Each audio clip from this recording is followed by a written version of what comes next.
मेरे प्यारे विद्यार्थी, कैसे हैं आप। तो चलिए आज कक्षा 9 के बहुपद के गुणनखंड से कुछ महत्वपूर्ण प्रश्न हम लेते हैं और उस प्रश्न को समझते हैं। तो कुछ फार्मूला बेस्ड प्रश्न होंगे, कुछ लॉजिकल प्रश्न होंगे। तो चलिए देखिए प्रश्न क्या है। गुणनखंड निकालना है। 3x⁷ है, y - 81 x⁴ इंटू y⁴।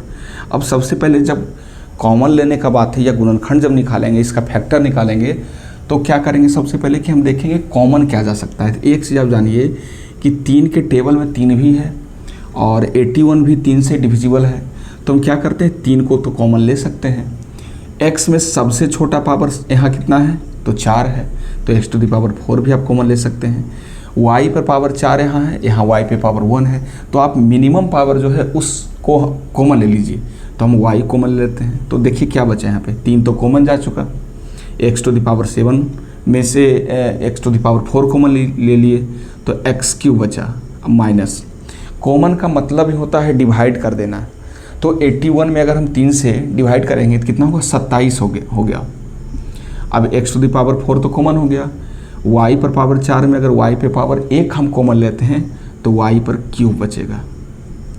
अब बहुत ही आसान तरीके से हम इसे बना सकते हैं। देखिए सबसे पहले 3x पे पावर 4 इंटू वाई, क्या x को x का होल क्यूब लिख देते हैं और 27 को लिख देते हैं 3y और टोटल का होल क्यूब, क्योंकि 3 का क्यूब 27 होता है। अब आप यहाँ देख सकते हैं कि a³ - b³ के फॉर्मूला पे बेस्ड ये प्रश्न है। तो a³ - b³ क्या होता है, a - b into a² plus ab plus b²। बस कुछ नहीं करना, 3x पर पावर 4 इंटू वाई, a इसको मानिए b इसको मानिए।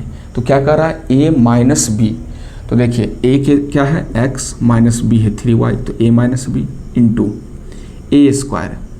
तो a कितना है, तो x, तो x का स्क्वायर प्लस ab, दोनों को मल्टीप्लाई कर दीजिए, x × 3y प्लस b², तो 3y का स्क्वायर।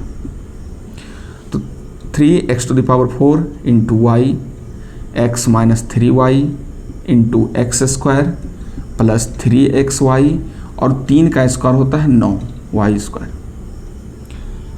ये आपका फैक्टर निकला। इसको अगर लिखना चाहेंगे तो 3x⁴ into y into x - 3y into x² plus 3xy plus 9y²। ये आपका सही उत्तर है। तो आप इस प्रश्न को नोट डाउन कीजिए और ये भी लिखिएगा कि किस फॉर्मूला पे बेस्ड है ये प्रश्न।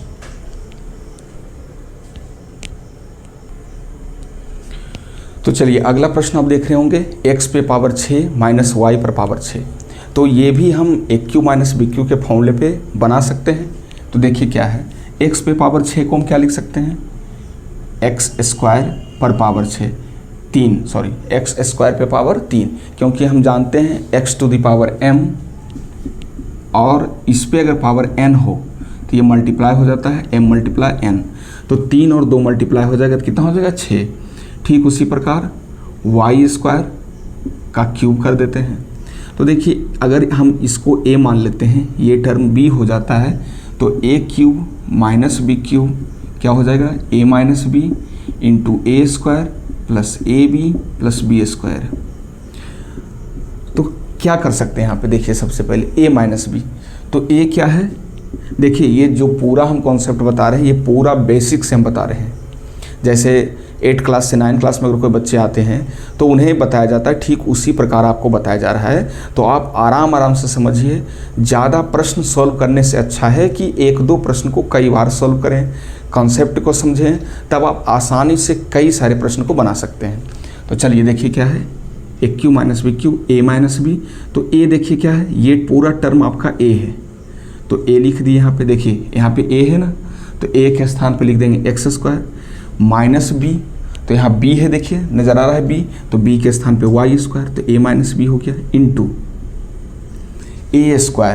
तो पहले वाले टर्म का स्क्वायर अर्थात x² तो पहले से ही था, फिर इसका स्क्वायर प्लस a × b, तो x² into y² plus b² तो y² का स्क्वायर।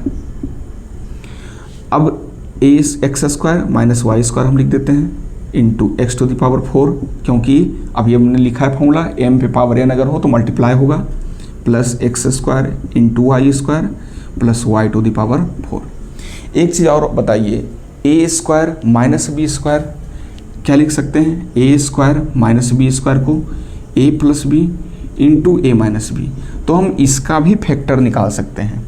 तो लिख सकते हैं यहाँ पे एक्स प्लस वाई, एक बार प्लस और एक बार minus, x minus y into x to the power 4 plus x square into y square plus y पे पावर 4। तो ये आपका फैक्टराइजेशन या फैक्टर हुआ, गुणनखंड हुआ। ठीक है, तो कैसा लगा ये 2 प्रश्न? ऐसे हम छोटे छोटे वीडियोस बना करके जो आपको उबाऊ भी ना हो और आप कुछ कई कॉन्सेप्ट को सीख भी जाएं। तो अगर आपको वीडियो अच्छा लगा तो आप ज़रूर इस वीडियो को शेयर कीजिए, लाइक कीजिए, और अगर नए हैं तो हमारे चैनल को ज़रूर सब्सक्राइब कीजिए। बहुत बहुत धन्यवाद।